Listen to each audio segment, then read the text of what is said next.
Good morning, sir. Good morning, ma'am, and all our guests who are present here. A very warm welcome to you all. Today, we will explore something that touches all of us, but we really pause for our spiritual well-being. This isn't about any one religion or belief system. It's about meaning, purpose, connection, and inner peace. Adhyatmik Vishwa Vidyalaya presents spiritual seminar on Srimad Bhagavad Gita. Adhyatmik Vishwa Vidyalaya is a divine family which aims to establish a new world with a feeling of Vasudeva Kutumbakam through the spiritual knowledge of Sahaj Raj Yoga, the true secret behind remembering God. Being narrated by Supreme Father, Supreme Soul Shiv Shankar, and also aims to re-establish the almost extinct Adi Sanata Devi Divata Dharma, the ancient deity religion. So today we have with us Sir PPK Amol Bhai, and he's also Amol Vasan Kukani. So he is a mechanical engineer graduate from Mumbai University. He also holds a Bachelor of Law degree from Delhi University and has been practicing as an advocate in Delhi High Court and Supreme Court of India. He has also completed his post-graduation in taxation from the Indian Law Institute, New Delhi. An interest in inner growth and spirituality from an early age inspired him to actively follow Adhyatmik Vishwa Vidyalaya, and he has also been associated with this spiritual family for the last 20 years. He has also been serving as a legal advisor for Adhyatmik Vidyalaya and has represented various cases in more than 12 high courts across the country. He is relentlessly striving for the spiritual empowerment of nation and providing his spiritual services pro bono to the society. We welcome you, sir. So now I would like to request Sir Ms. Sally and start with the seminar. Good afternoon, everyone.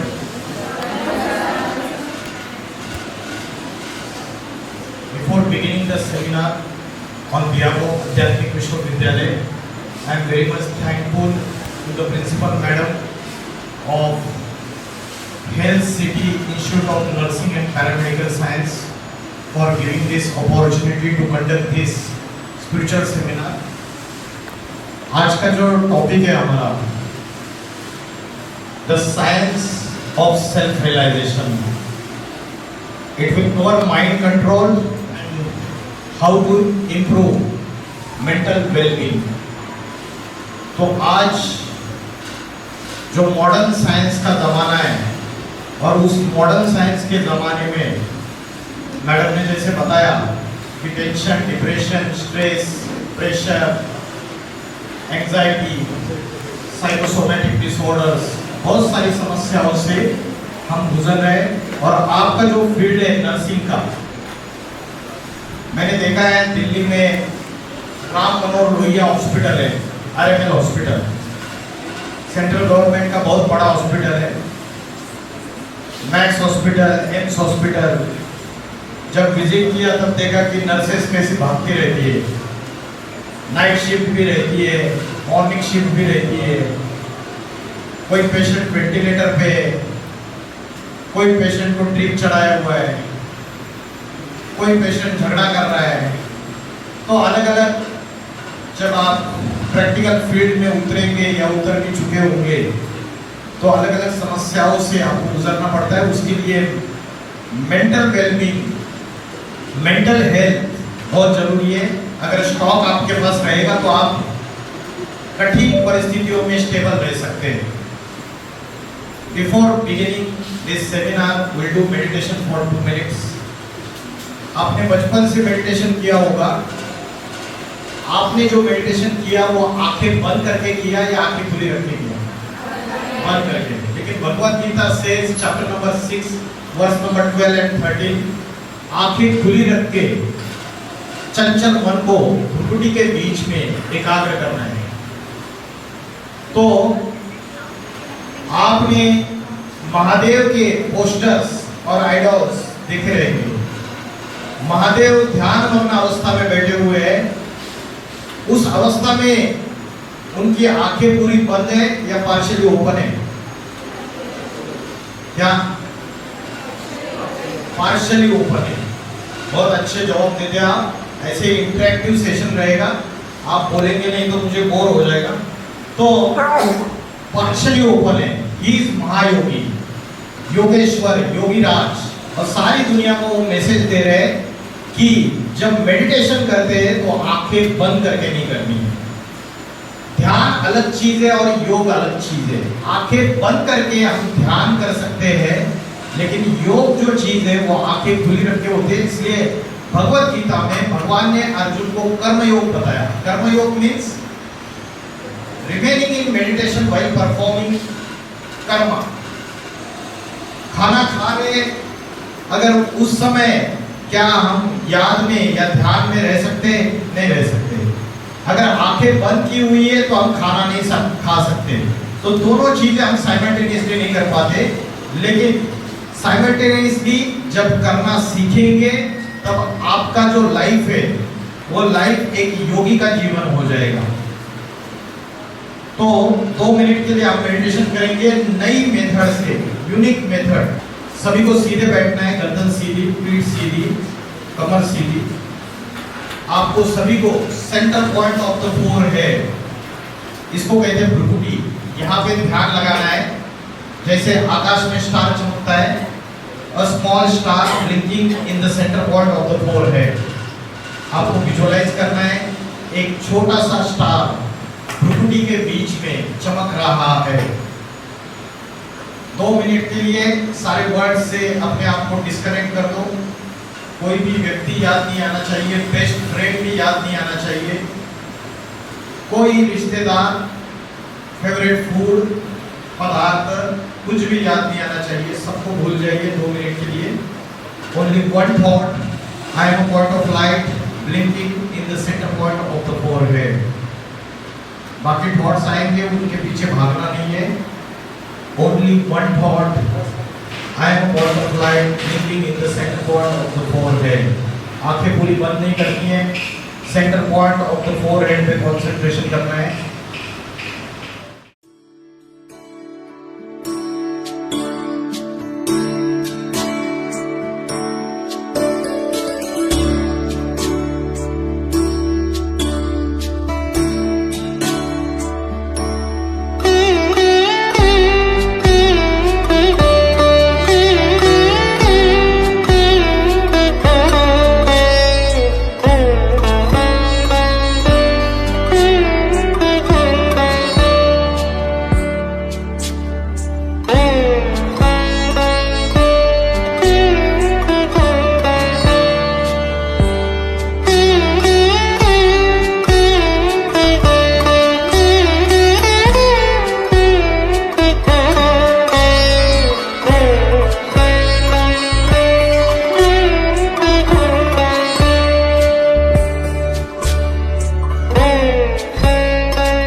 तो अभी जो हमने किया ये मन की exercise की। रोज आप फिजिकल एक्सरसाइज करते हैं, आज हम बहुत कॉन्शियस है अपने फिजिकल ग्रोथ के लिए। अच्छी एजुकेशन लेनी है, अच्छे कपड़े पहनने हैं, अच्छी चीज़ें चाहिए, खाने के लिए अच्छा डाइट चाहिए। तो फिजिकल ग्रोथ के लिए हम बहुत अवेयर है, लेकिन मेंटल ग्रोथ और स्पिरिचुअल ग्रोथ जो है उसके लिए हम अवेयरनेस नहीं है हमारा। तो आज का जो टॉपिक है Bhagavad Gita the science of self realization, how to control your mind. Bhagavad Gita में बोला है मन जीते सो जगत जीत, इंद्रिया जीते सो जगत जीत। The one who has conquered the mind has conquered the entire world। तो आज हमारा मन जो है वो कमजोर होता जा रहा है। जैसे बाहर की दुनिया में पोल्यूशन बढ़ रहा है, बाहर की दुनिया में करप्शन बढ़ रहा है, आज हम बहुत कॉन्शियस है।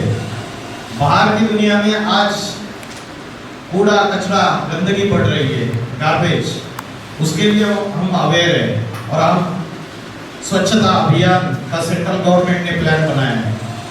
वैसे आप मुझे बताइए, क्या मन के अंदर पोल्यूशन नहीं बढ़ रहा है? निगेटिव थॉट्स का और वेस्ट थॉट्स का बढ़ रहा है या नहीं बढ़ रहा है? मॉर्निंग से लेकर नाइट तक अगर हम अपने आप को चेक कर दे रात को सोते समय, तो पॉजिटिव थॉट्स ज्यादा आते हैं या निगेटिव थॉट्स और वेस्ट थॉट ज्यादा आते हैं? क्या होता है?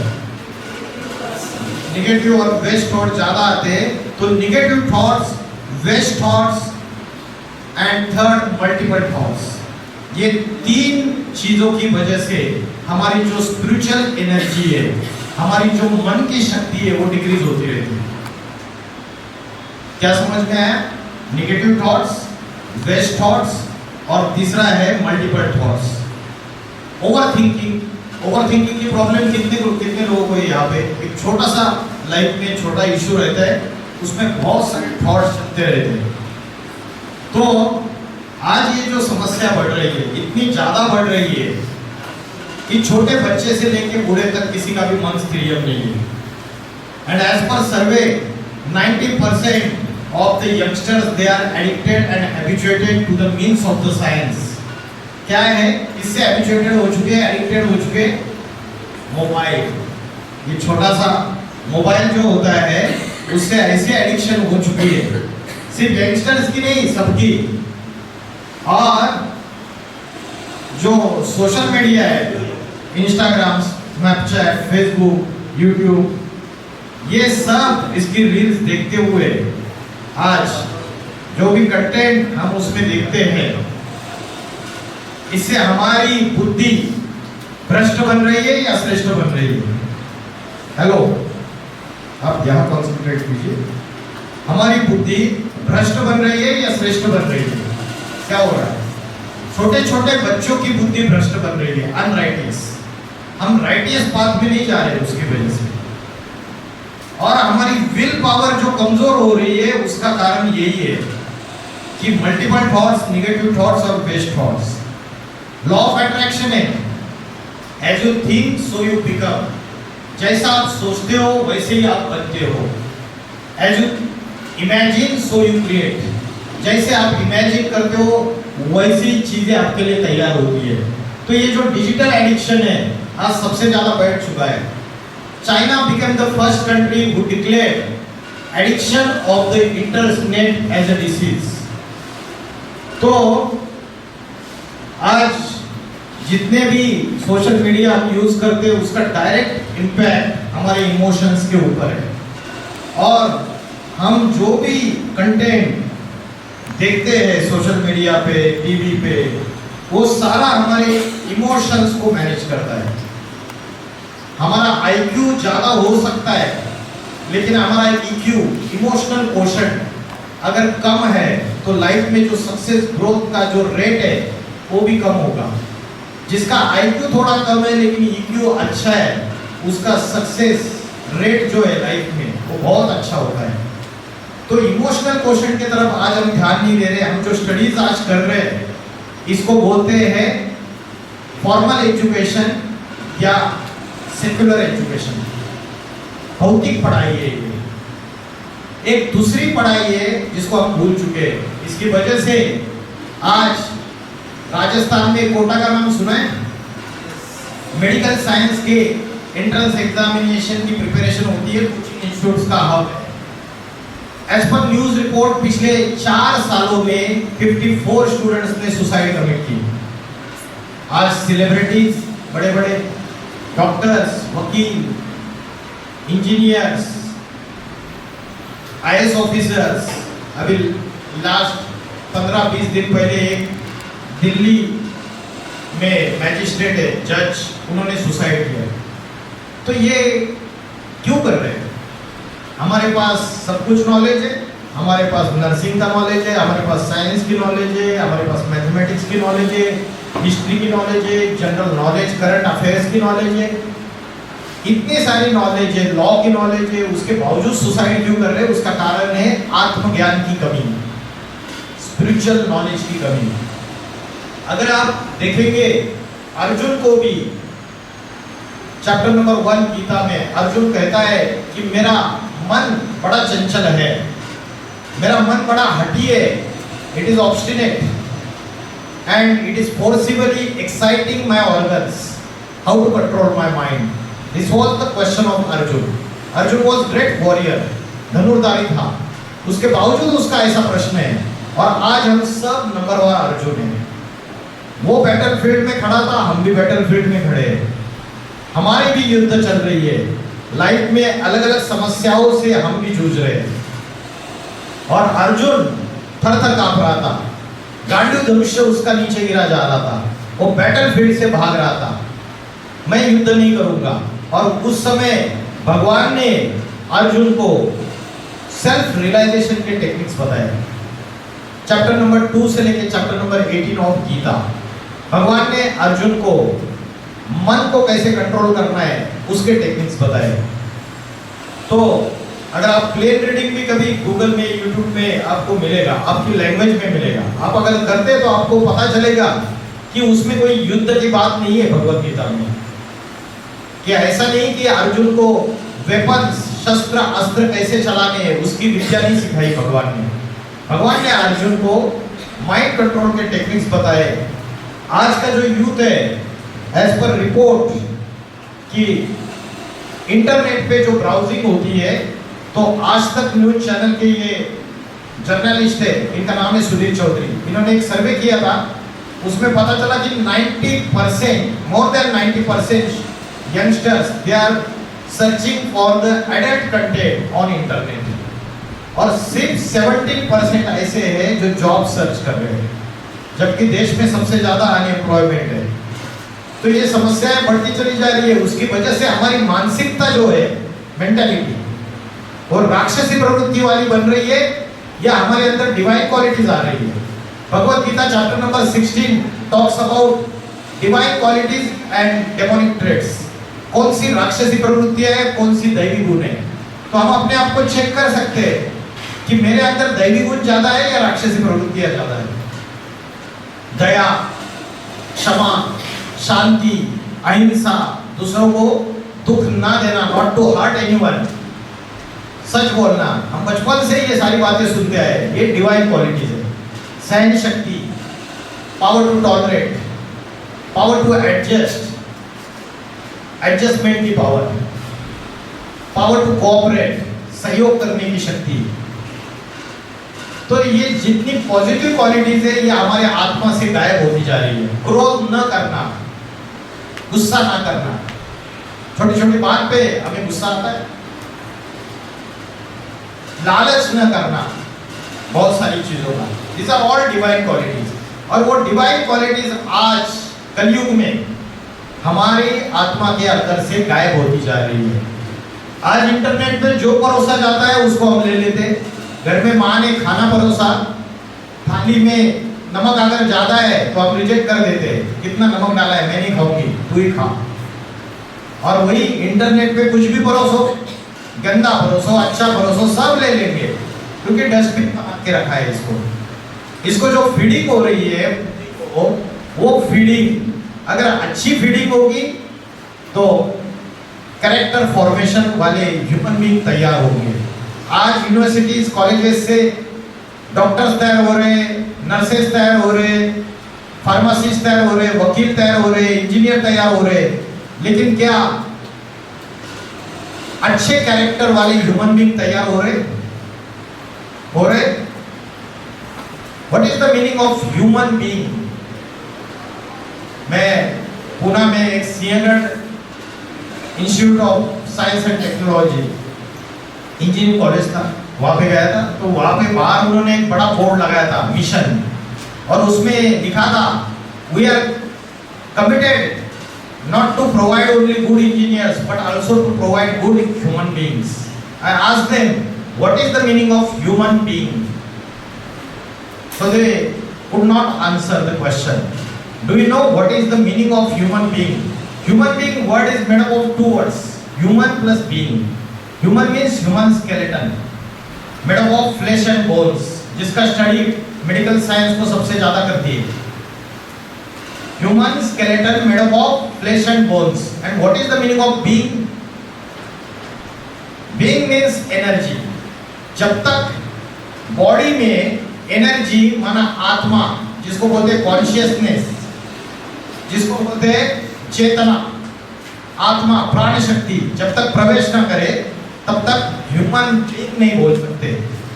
तो ह्यूमन बीइंग इस डेफिनेशन को हम भूल चुके हैं.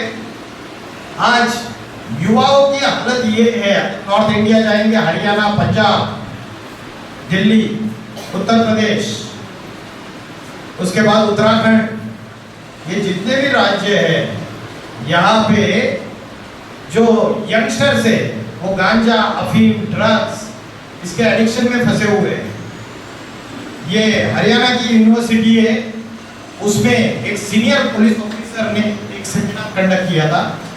उन्होंने नशा मुक्ति के ऊपर बातचीत की थी और वहाँ का एक स्टूडेंट है, उसने एक क्वेश्चन पूछा. सर हमने इतना बड़ा ये कार्यक्रम देखा नशा मुक्ति अभियान का, और यूनिवर्सिटी नशे का सबसे बड़ा एपी सेंटर है. सर आज हम 5 यूनिवर्सिटी के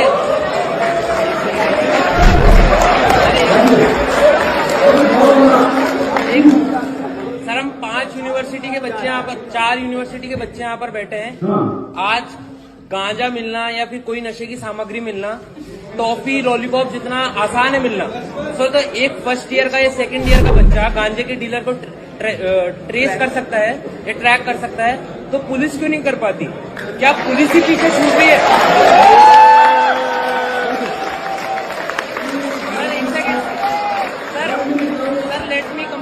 लेट मी कंप्लीट. सर मेरा जो मानना है, क्योंकि मैं भी सोसाइटी में रहता हूँ, यूनिवर्सिटी का स्टूडेंट हूँ. सर यहाँ सामने चौकी है और चौकी के सामने ही गांजा मिलता है, तो क्या आपको नहीं लगता? तो ये क्वेश्चन था. इसका मतलब ये है, बीच में आपने देखा रहेगा पंजाब के ऊपर एक मूवी आया था आज से 5-6 साल पहले, उड़ता पंजाब. तो उसमें उन्होंने दिखाया है कि कैसे ड्रग्स, नशा, इन सबके यंगस्टर्स आदी होते जा रहे हैं. तो आज ये चीजें बढ़ती चली जा रही है. उससे यंगस्टर्स का फैमिली लाइफ, करियर, उनका जिंदगी पूरी बर्बाद होती जा रही है. तो मानसिकता जो है उससे खराब होती जा रही है. तो सबसे मेन चीज है कि समझना कि हु एम आई. सॉल्यूशन की तरफ आते हैं. इस सॉल्यूशन क्या है? ये माइंड के अंदर का पोल्यूशन, ये माइंड के अंदर का करप्शन और माइंड के अंदर की ये जो गार्बेज जो रोज जमा हो रहा है, उसको कैसे एक्यूमुलेट हो रहा है, इसको कैसे क्लींसिंग करनी है, इसकी नॉलेज हमको चाहिए. तो इसके लिए सबसे मेन चीज है, एक क्वेश्चन का आंसर आपको देना पड़ेगा. हु एम आई? मैं कौन हूँ? What is my real identity? What is my permanent identity?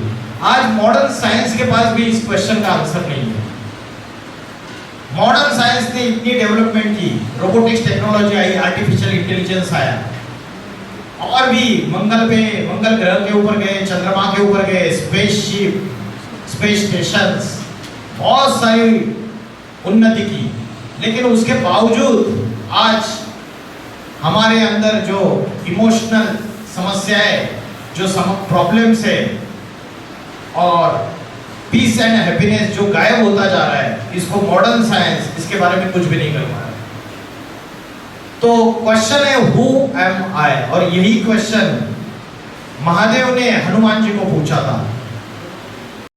कौन हो तुम? मैं हनुमान. तुम्हारा नाम नहीं पूछा, तुम कौन हो? अंजनी सुत, केसरी नंदन, पवन पुत्र. तुम्हारा वंश नहीं पूछा, तुम कौन? वानर. तुम्हारी जाति नहीं पूछी हनुमान, तुम कौन हो?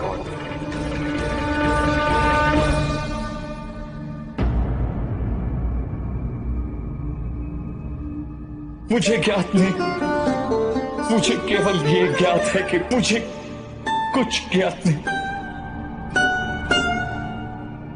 मुझे अभी यही ज्ञात है कि मैं स्वयं अज्ञात हूं। हनुमान जी को पूछा कि तुम कौन हो, और हनुमान जी बोलते मैं हनुमान हूं। तो महादेव ने बोला मैंने आपका नाम नहीं पूछा, तुम कौन हो? हनुमान जी ने बोला मैं अंजनी सुत पवन पुत्र। तो महादेव ने बोला मैंने आपका वंश नहीं पूछा, तुम कौन हो? तो हनुमान ने बोला मैं वानर हूं। तो महादेव ने बोला मैंने आपकी जाति नहीं पूछी, तुम कौन हो? तो हनुमान जी उदास हो गए, बोले प्रभु मैं अज्ञात हूं, मुझे नॉलेज नहीं है, मैं इग्नोरेंट हूं, आप बताइए मैं कौन हूं। तो वैसे आज हमारी हालत हो चुकी है, हम अपनी आइडेंटिटी को भूल चुके हैं। आज ये क्वेश्चन जब मैं आपको पुट करता हूं तो आप क्या जवाब देते हो कि तुम कौन हो? आप या तो बोलोगे कि मैं इंडियन हूं, या तो नेपाली हूं, या तो अमेरिकन हूं, अपनी नेशनलिटी, या तो अपना क्वालिफिकेशन बताएं मैं डॉक्टर हूं, नर्स हूं, इंजीनियर हूं, वकील हूं, या तो अपनी कास्ट बताएंगे, या अपना रिलीजन बताएंगे मैं हिंदू हूं, मुस्लिम हूं, मैं क्रिश्चियन हूं। तो ये जो हमारी आइडेंटिटी है that is not our real identity. हमारी रियल आइडेंटिटी वो है जो मां के गर्भ में थे तब भी थी और मृत्यु होने के बाद भी रहेगी। वो हमारी रियल आइडेंटिटी है जिसको हम भूल चुके हैं। उसकी वजह से आज अनेक समस्याओं से जूझ रहे हैं। क्या है real identity? What is the exact answer of the question who am I? तो उसका आंसर है I am not a physical body made up of flesh and bones, I am the soul. मैं एक आत्मा हूं। नर्स कहती है कि राजू भाई जो है अभी ठीक है उनकी तबीयत। रिलेटिव्स खुश हो जाते हैं, ठीक है अच्छी बात है। 3 दिन के बाद नर्स कहती है कि डेड बॉडी को लेकर जाइए। राजू भाई का नाम भी चला गया, डेड बॉडी को लेकर जाइए। ऐसा क्या चला गया कि डेड बॉडी हो गई? व्यक्ति वही है। समझो कुर्सी पे बैठा हुआ है, हार्ट अटैक आया, कुर्सी पे बैठा हुआ है, हाथ कान नाक पैर सब कुछ है। क्या चला गया? जो था, जिसके बाद आपने बोला डेड बॉडी।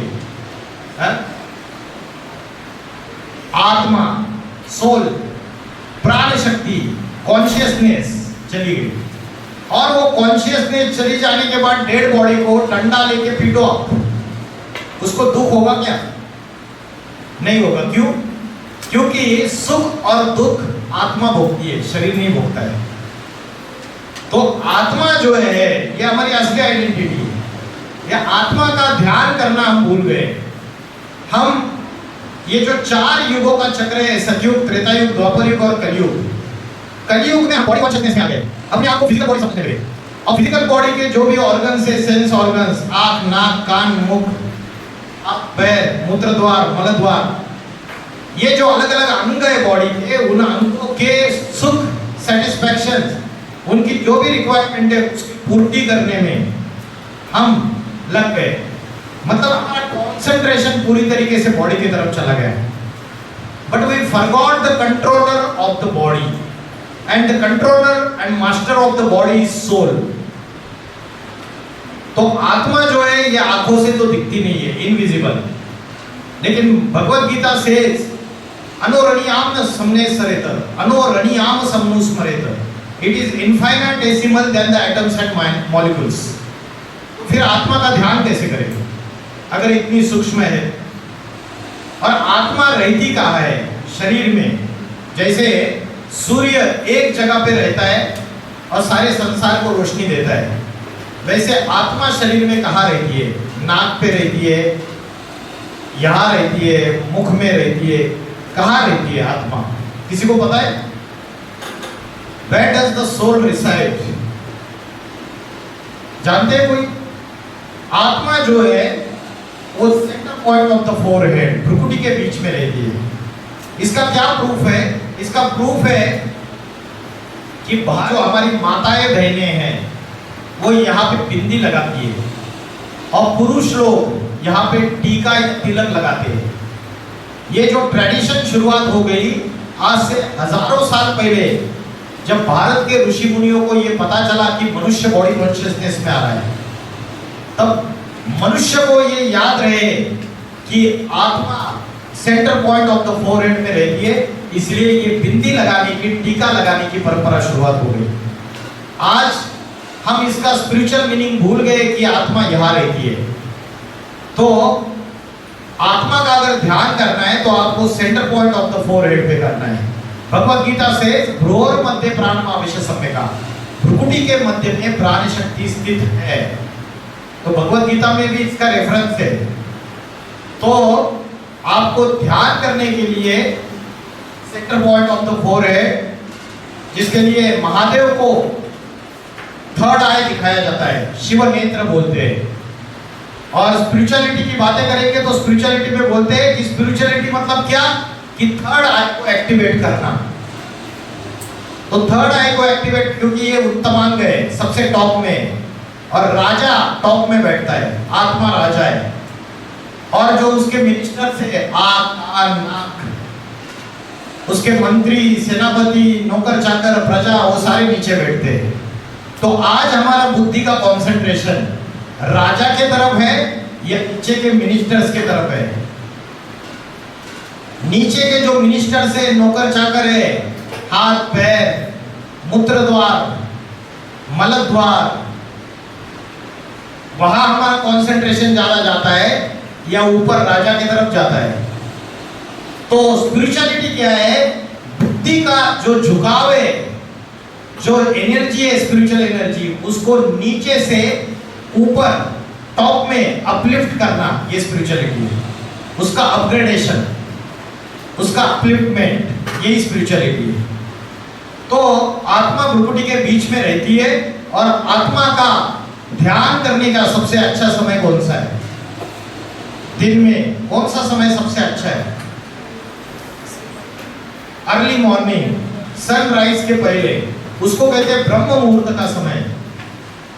तो जो ब्रह्म मुहूर्त का समय है, उस समय आत्मा का ध्यान करना चाहिए। साइंस भी इस बात को मानता है कि उस समय कॉस्मिक एनर्जी सबसे ज्यादा होती है। उस समय आप जो थॉट्स करोगे, अच्छे थॉट्स, वो फुलफिल हो जाएंगे। उस समय अगर किसी का मन बहुत भटक रहा है, डिप्रेशन में, सवेरे 3 बजे 4 बजे उठ के बैठ जाइए, और उस समय centre point of the forehead पे ध्यान लगाइए। जैसे आकाश में स्टार चमकता है, वैसे छोटा सा स्टार चमक रहा है। कंट्रोल योर माइंड, सारे थॉट्स को कंट्रोल कीजिए at the centre point of the forehead. और साइंस में हम एक्सपेरिमेंट करते थे, एक वो लेंस लगाते थे, कॉन्वेक्स लेंस, और नीचे पेपर रखते थे। अगर कॉन्वेक्स लेंस हटा दिया तो सनरेज पेपर के ऊपर पड़ते थे, लेकिन पेपर बर्न नहीं होता था। लेकिन अगर लेंस रख दिया बीच में, तो वो सारे सनरेज एक पॉइंट पे कॉन्सेंट्रेट होके उनकी पावर बढ़ जाती थी, और नीचे जो पेपर रखा हुआ है वो बर्न हो जाता था। याद है आपको एक्सपेरिमेंट? वैसे ही माइंड के थॉट जो डाइवर्टेड है, कभी इधर भागते हैं, कभी वो याद आता है, कभी वो याद आती है, कभी कहाँ बुद्धि जाती है। तो ये जो माइंड के थॉट्स डाइवर्टेड है, उस डाइवर्टेड थॉट्स को centre point of the forehead पे लेके आइए, पावर बढ़ेगी। और जितना मन एकाग्र होगा उतना पावरफुल होगा। अगर स्ट्रॉन्ग बॉडी है और वीक माइंड है, तो वो व्यक्ति ज्यादा पावरफुल है, या स्ट्रॉन्ग माइंड है या स्ट्रॉन्ग बॉडी है और वीक माइंड है, वो ज्यादा पावरफुल है, या स्ट्रॉन्ग माइंड है और वीक बॉडी है, वो ज्यादा पावरफुल है? कौन ज्यादा पावरफुल है? स्ट्रॉन्ग माइंड और वीक बॉडी चलेगा। छत्रपति शिवाजी महाराज और अफजल खान, देखा है? अफजल खान पावरफुल, इतना हट्टा कट्टा, लंबा चौड़ा, और शिवाजी महाराज छोटे से, हाइट भी कम, लेकिन बुद्धि बहुत जबरदस्त। जिसकी बुद्धि की शक्ति ज्यादा है, विल पावर ज्यादा है, वो जीत सकता है। इसलिए कभी कभी आपने देखा, क्या नाम है वो हीरोइन का, जो कैंसर हुआ था उसको, Sonali Bendre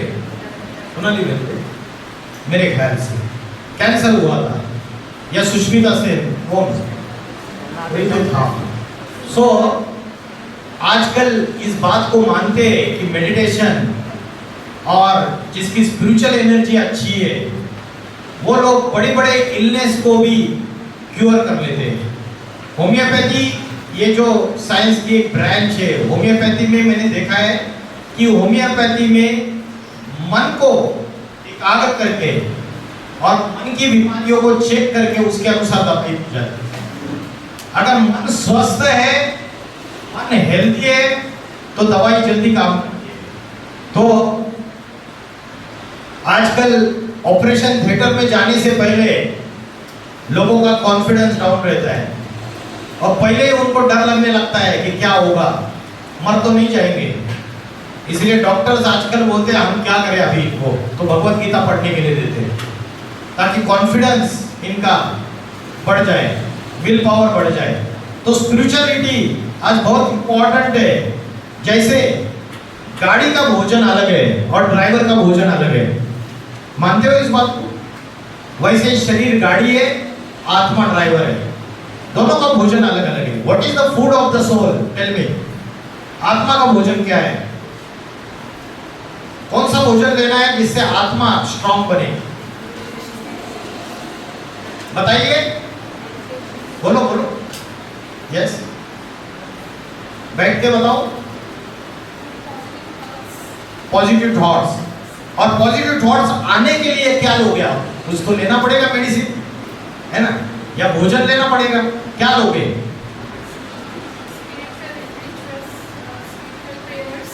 yes, spiritual knowledge. जो स्पिरिचुअल नॉलेज है वो कानों से रोज सुनेंगे, आधा घंटा 1 घंटा, यही से अंदर जाता है, बुद्धि में फीड होता है। कानों से, आंखों से जो देखते हैं वीडियोस, रील्स, उसी से फीडिंग होती है। कान, आंख, ये 2 सेंस ऑर्गन से ये सारा अंदर ले लेते हैं। तो स्पिरिचुअल नॉलेज ये बुद्धि का भोजन है, आत्मा का भोजन है। रोज आधा घंटा या 1 घंटा, 24 घंटे में से आधा घंटा आपको रोज अच्छा स्पिरिचुअल नॉलेज सुनना चाहिए। स्पिरिचुअलिटी अलग है, रिलीजन अलग है। स्पिरिचुअलिटी ये मेंटल वेलबीइंग के लिए, इंप्रूवमेंट के लिए, ये थर्ड आई एक्टिवेट करने के लिए, उससे रिलीजन का कोई संबंध नहीं है। इसमें हमारी इनर जर्नी है, एक्सटर्नल जर्नी नहीं है कि 12 ज्योतिर्लिंग का चले जाओ या मक्का मदीना चले जाओ या 4 धाम चले जाओ या मंदिर चले जाओ, मस्जिद चले जाओ। एक्सटर्नल जर्नी नहीं है, ये इनर जर्नी है। घर में बैठते हुए, कहीं भी रहते हुए ये इंटरनल जर्नी कर सकते हैं। तो स्पिरिचुअल नॉलेज, आध्यात्मिक ज्ञान, ये फूड है। और दूसरा फूड है योग। What is the literal meaning of word योग? कौन बताएगा? योग इस शब्द का अर्थ, योग मीन्स कनेक्शन, जोड़ना। किसको किससे जोड़ना? हाँ जी, किसको किससे जोड़ना?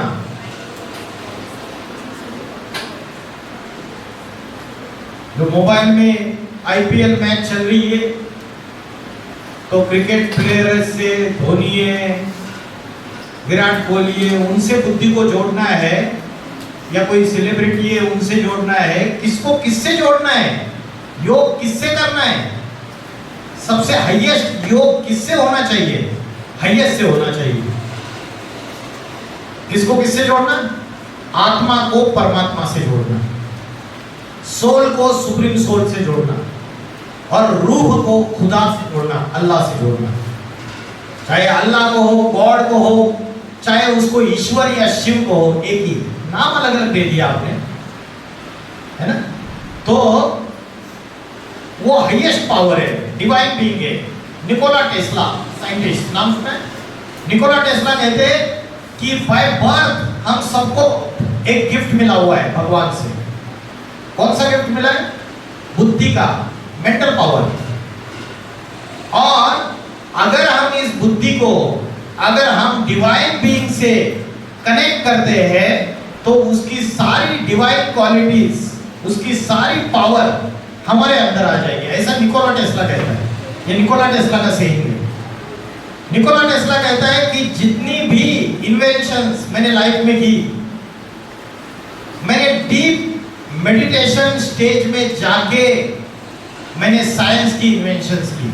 Without power of silence one cannot invent scientific theories.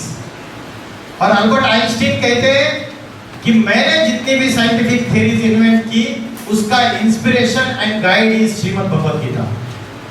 तो ये जो ग्रेट साइंटिस्ट है, ये भी आज स्पिरिचुअलिटी को मानते हैं। तो योग जो है आत्मा का परमात्मा से कनेक्शन। क्यों उससे कनेक्शन करना है? क्योंकि परमात्मा ओशन ऑफ नॉलेज, ज्ञान का सागर है। ओशन ऑफ प्यूरिटी, पवित्रता का सागर है। ओशन ऑफ साइलेंस, शांति का सागर है। ओशन ऑफ हैप्पीनेस, आनंद का सागर है।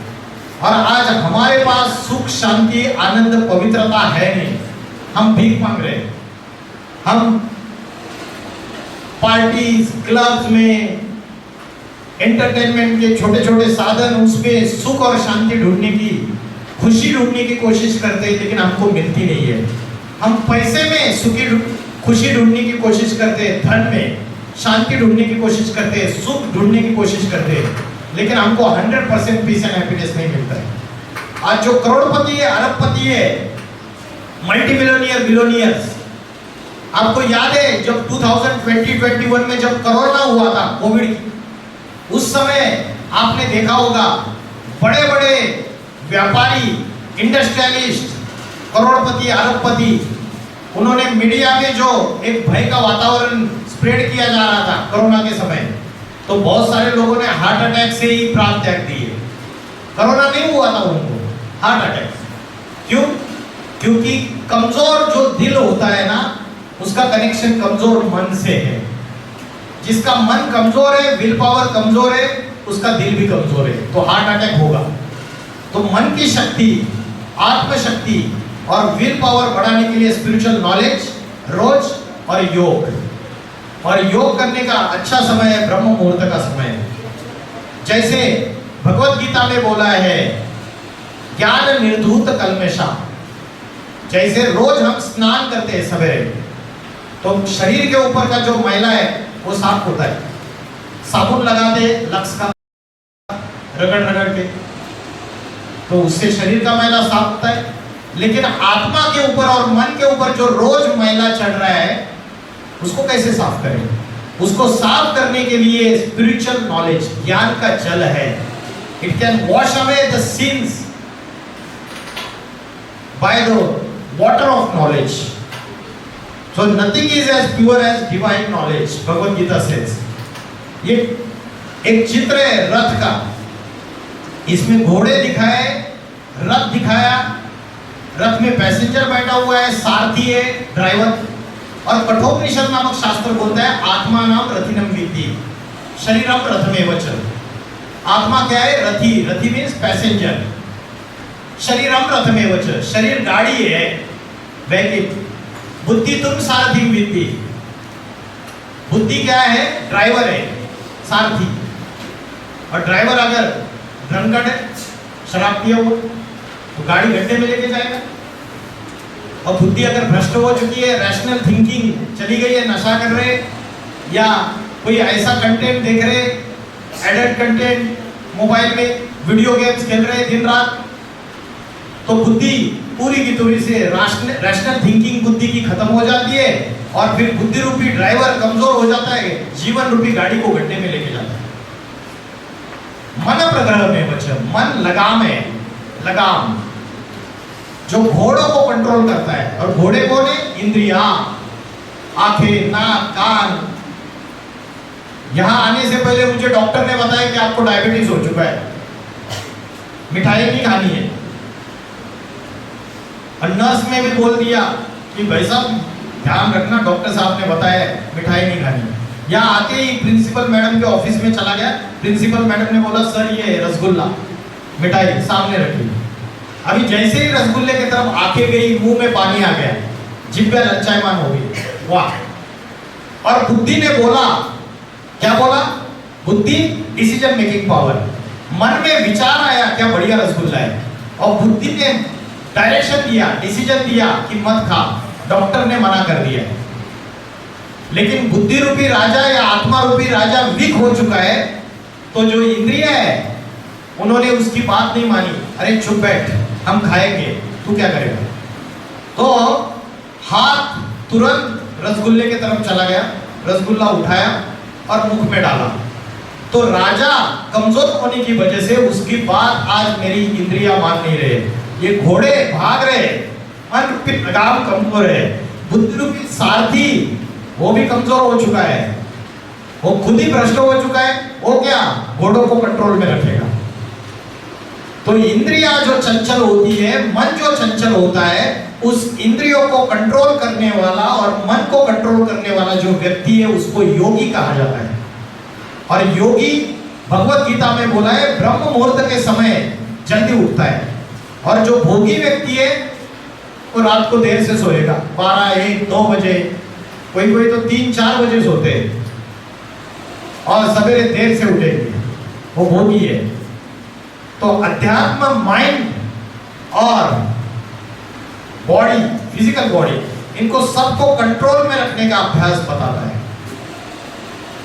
तो how to control the restless mind, ये क्वेश्चन जब अर्जुन ने पूछा था तो भगवान ने जवाब दिया था, अभ्यास न तो कौन्तेय वैराग्य न च गृह्यते, the practice makes man perfect.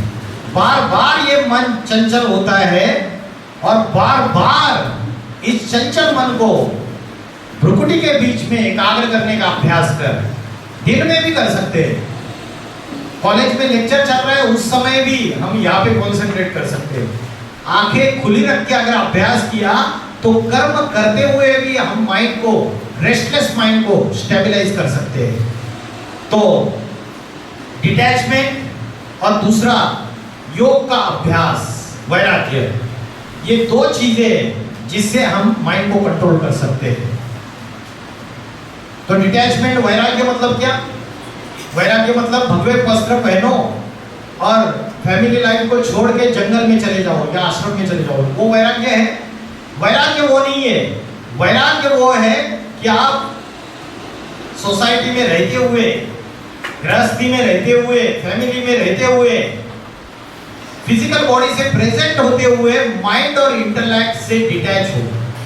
Mind and intellect से डिटैचमेंट। माँ है, अपना कर्तव्य कर रही है, वही माँ कॉलेज में आके एज ए लेक्चरर भी काम कर रही है, स्टूडेंट से भी डिटैच है, अपना कर्तव्य कर रही है एज ए प्रोफेसर, और वहां फैमिली मेंबर से भी डिटैच है। डिटैच होके कर्म करने से दुख नहीं मिलता है। तो डिटैचमेंट और दूसरी चीज है योग का अभ्यास, ये सॉल्यूशन दिया। अभी मैंने देखा कि माइंड की चार्जिंग कैसे करनी है, आत्मा की चार्जिंग कैसे करनी है, आत्मा का भोजन क्या है, ये देखा आपने।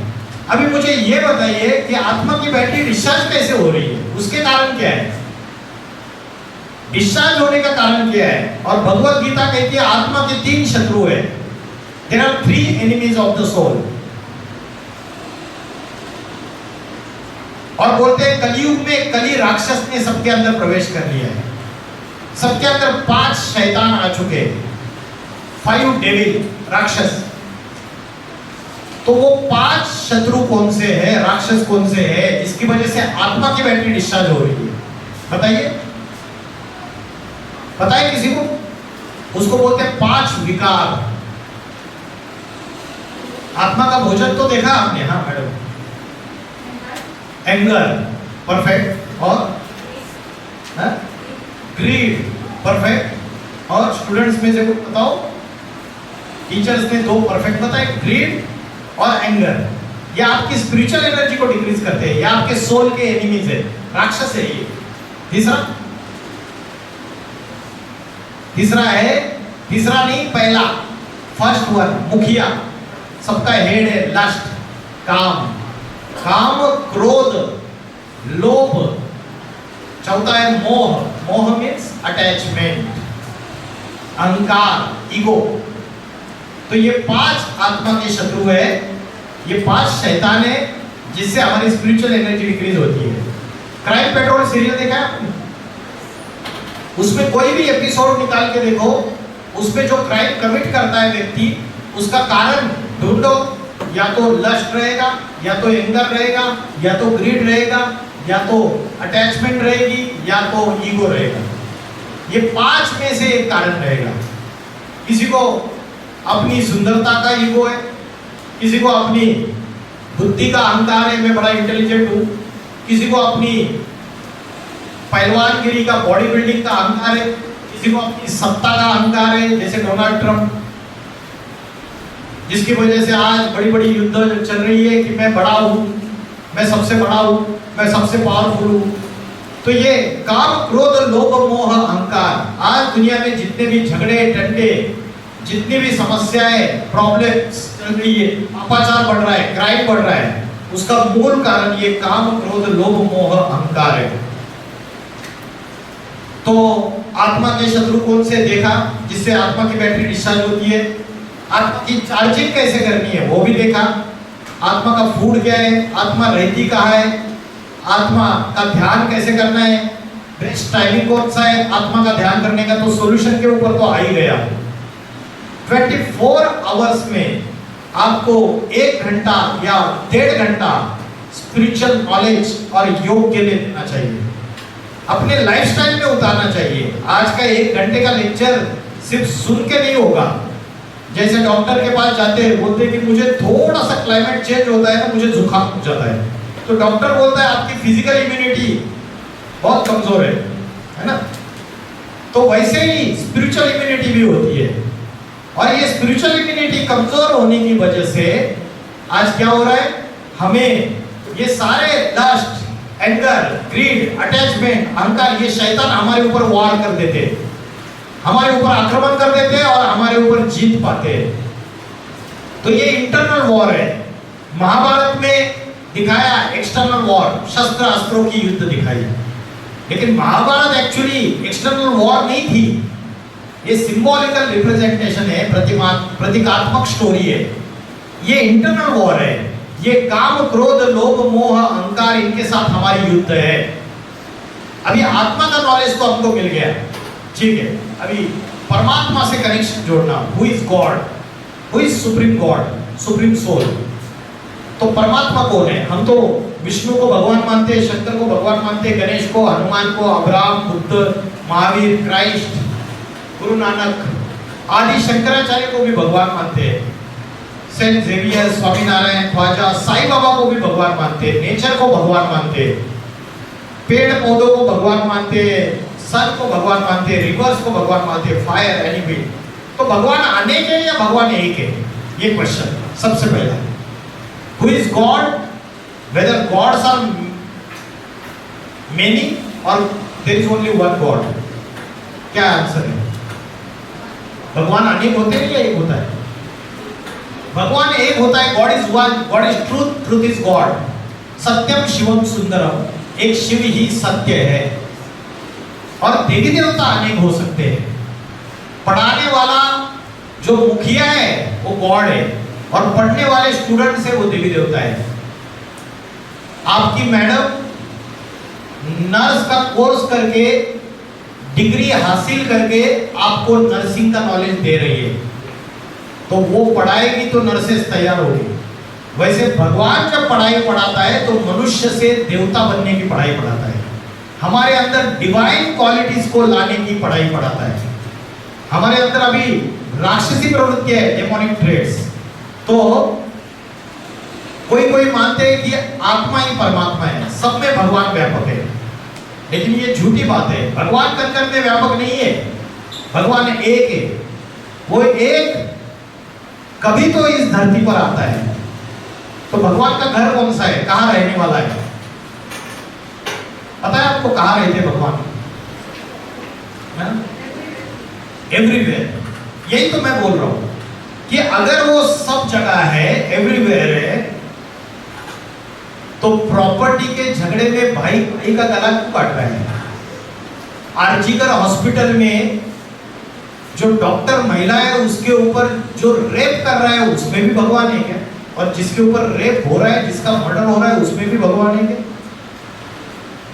तो भगवान अगर सर्वव्यापी है तो आज भक्त लोग क्यों बोल रहे हैं प्रभु जी दर्शन दो, और डॉक्टर लोग क्यों बोल रहे हैं कि हमने पेशेंट का सब कुछ ट्रीटमेंट कर दिया है, ऊपर वाला चाहेगा तो ठीक हो जाएगा सब कुछ। वो ऊपर वाला ऊपर बैठा है, वो एक वो नीचे आता है, नीचे आके अपनी स्पिरिचुअल नॉलेज सबको डिस्ट्रीब्यूट करता है, टीचर बन के आता है, गुरु बन के आता है, प्रिसेप्टर बन के आता है।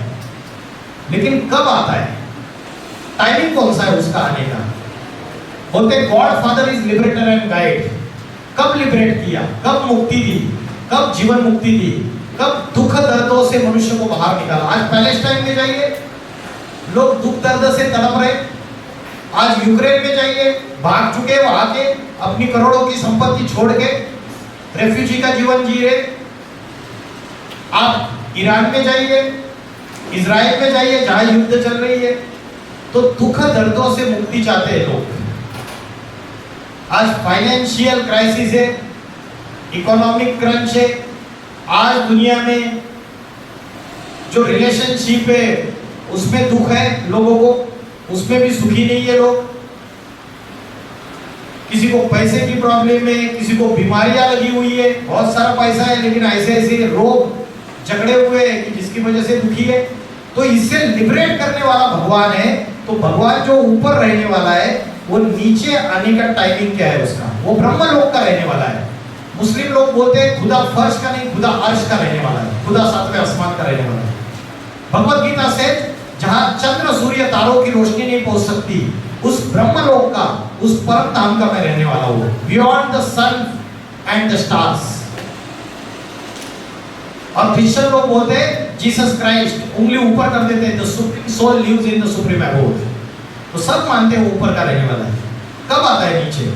अभी आने की जरूरत है या नहीं है? दुनिया में पाप, भ्रष्टाचार, अत्याचार, दुख, अशांति, हिंसा, आतंकवाद आदि में बढ़ता चला जा रहा है। तो ऐसे समय भगवान को आना चाहिए या नहीं आना चाहिए? बताइए। अभी का ये जो समय है, इस समय में ईश्वर को इस धरती पे आना चाहिए, उसका आने का टाइमिंग है या नहीं है? भगवत गीता में रेफरेंस दिया है कि मैं कब आता हूँ। यदा यदा ही धर्मस्य ग्लानिर्भवति भारत। जब धर्म की ग्लानि होती है, अधर्म का बोलबाला होता है, तो दुर्जनों का विनाश करने के लिए, सज्जनों की रक्षा करने के लिए मैं साधारण मनुष्य शरीर में आता हूँ। तो ये 4 युगों में अभी जो चल रहा है, ये कलयुग का समय चल रहा है, घोर पापी कलयुग। और हम एक्सट्रीम पोजीशन पे खड़े हुए हैं कलयुग के। आप बोलेंगे कलयुग तो अभी हजारों साल बचा हुआ है, और मैं कह रहा हूं कि कलयुग अभी थोड़ा सा बचा हुआ है, ओनली 10 इयर्स। हम ट्रांसफॉर्मेशन की फेज पे, जैसे रात्रि के बाद दिन होता है, समर के बाद रेनी सीजन, रेनी सीजन के बाद विंटर, विंटर के बाद फिर से समर, साइक्लिक इन नेचर, ये रिपीट होता रहता है। In the similar manner this 4 yugas repeats itself. Satyug golden age, Muslim लोग कहते हैं इसको जन्नत, क्रिश्चियन लोग कहते हैं पैराडाइज या हेवन, हिंदू लोग कहते हैं वैकुंठ, स्वर्ग या राम राज्य। गोल्डन एज, उसके बाद त्रेता, सिल्वर एज, वैल्यू कम हो गई, मनुष्य के अंदर की डिवाइन क्वालिटीज भी कम हो जाती है। द्वापर युग, कॉपर एज, और वैल्यू कम हो गई कॉपर की। उसके बाद कलयुग, इसको बोलते हैं आयरन एज। और कलयुग में भी घोर पापी कलयुग का समय अभी चल रहा है, और हम ट्रांसफॉर्मेशन की फेज पे। जब मकान पुराना हो जाता है तो मकान का मालिक क्या करता है? पुराना मकान तोड़ देता है और नया मकान बांध के तैयार करता है। लेकिन डायरेक्ट पुराना मकान नहीं तोड़ता है, पहले नया मकान बांध के तैयार करता है, फिर अपने बीवी बाल बच्चों को नए मकान में शिफ्ट करता है। वैसे ही सृष्टि का मालिक है। वो जब इस सृष्टि पर आता है टीचर बन के, सदगुरु बन के, वो स्पिरिचुअल एजुकेशन देता है और पापी कलयुग को बदल के पावन सतयुग में परिवर्तित करता है। आज कलयुग है झूठ खंड और सतयुग है सच खंड। सतयुग में 100% पीस एंड हैप्पीनेस होगी। वहां कोई डॉक्टर की जरूरत नहीं पड़ेगी, नर्स की जरूरत नहीं पड़ेगी, कोई पुलिस वाले की जरूरत नहीं पड़ेगी, कोई वकील की जरूरत नहीं पड़ेगी, कोई जज की जरूरत नहीं पड़ेगी। वहां कोई भी चीटिंग, फ्रॉड, साइबर क्राइम, किसी भी प्रकार के लड़ाई झगड़े, कोई बीमारी या कुछ नहीं होगी। 100% peace and happiness, healthy, wealthy and wise. मन भी हेल्दी, आत्मा प्योर। आज आत्मा इम्प्योर बन चुकी है, तो ये परिवर्तन का समय है। और ये जो परिवर्तन का समय है, पापी कलयुग से पावन सतयुग, ट्रांसफॉर्मेशन, 100 इयर्स का पीरियड है, 1936 to 2036। ये 100 इयर्स का समय when God incarnates on the earth in an ordinary human being and he gives spiritual knowledge। जो स्पिरिचुअल नॉलेज देते हैं उसको कहा है राजयोग की शिक्षा। ये राजयोग की शिक्षा क्या है? ये व्यक्ति सवेरे ब्रह्म मुहूर्त में उठ के आत्मा का ध्यान कर रहा है, परमात्मा का स्मरण कर रहा है। जिस आसन पे बैठा है वो 4 पिलर्स के ऊपर बेस्ड है।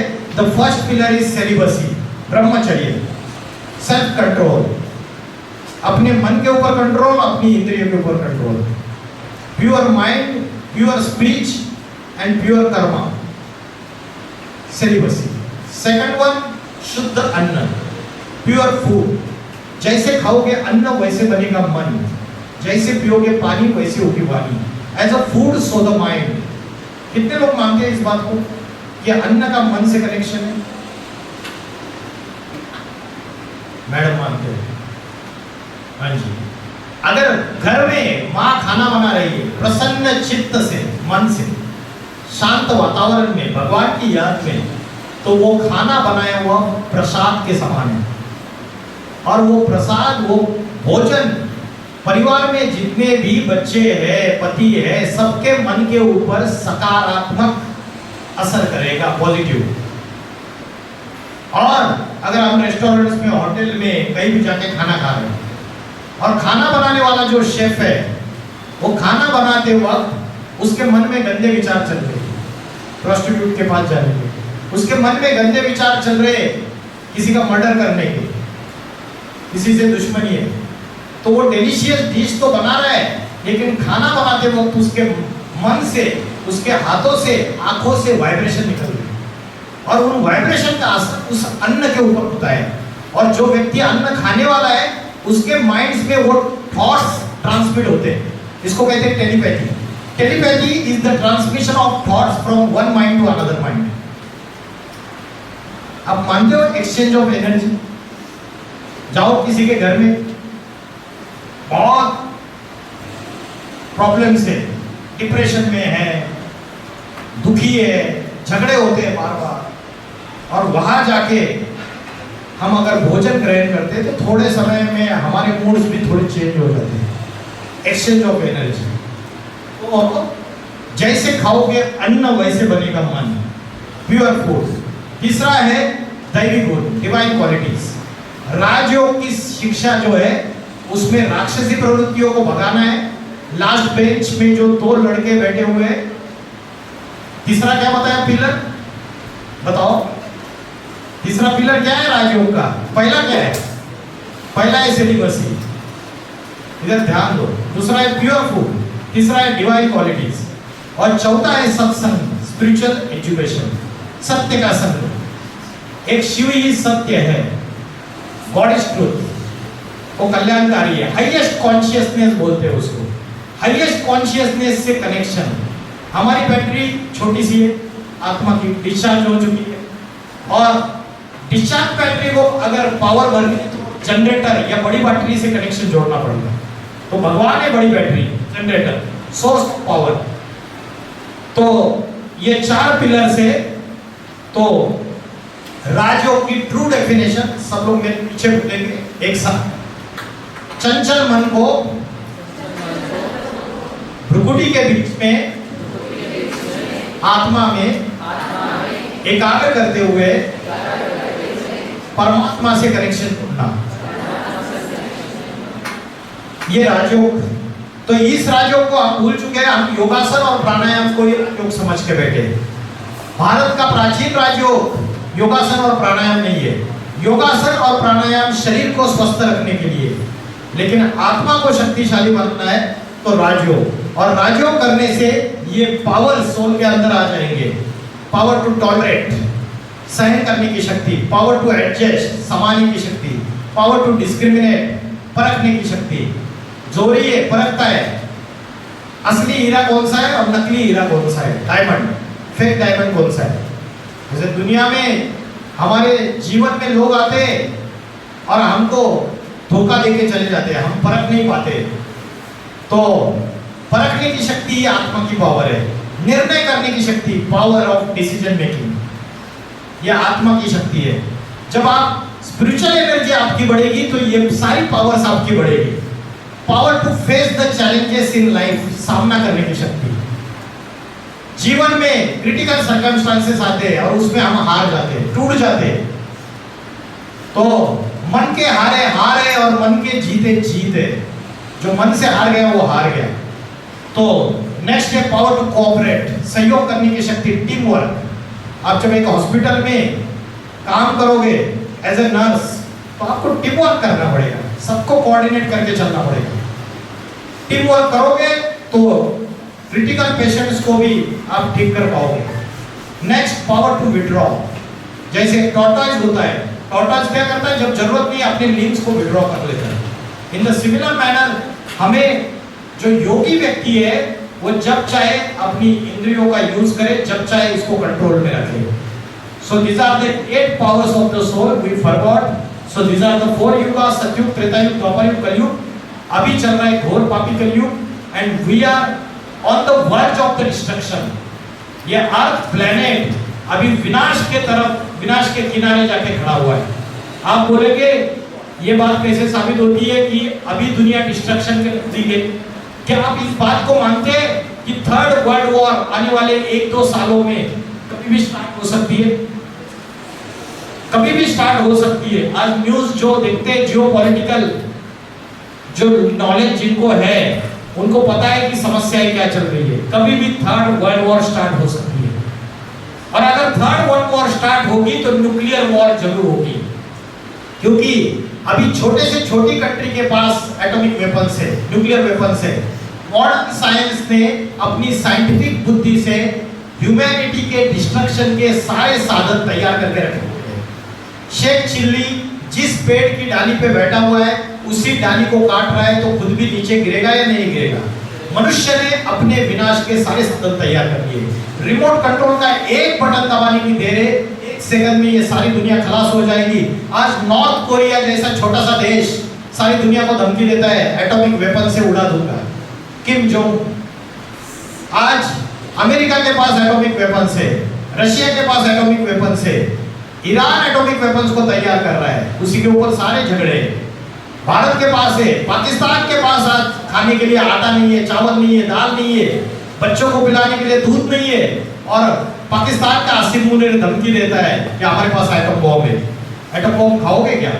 तो ये सारे जितने भी तानाशाह है ये दुनिया के विनाश के लिए तैयार बैठे हुए हैं। ये राक्षसी संप्रदाय है, ये बड़े बड़े डेविल्स हैं, ये दुनिया का विनाश करने के लिए तैयार बैठे हुए हैं। और थोड़ी सी चिंगारी अगर भड़क गई तो न्यूक्लियर वॉर होगी, थर्ड वर्ल्ड वॉर होगी तो न्यूक्लियर वॉर होगी।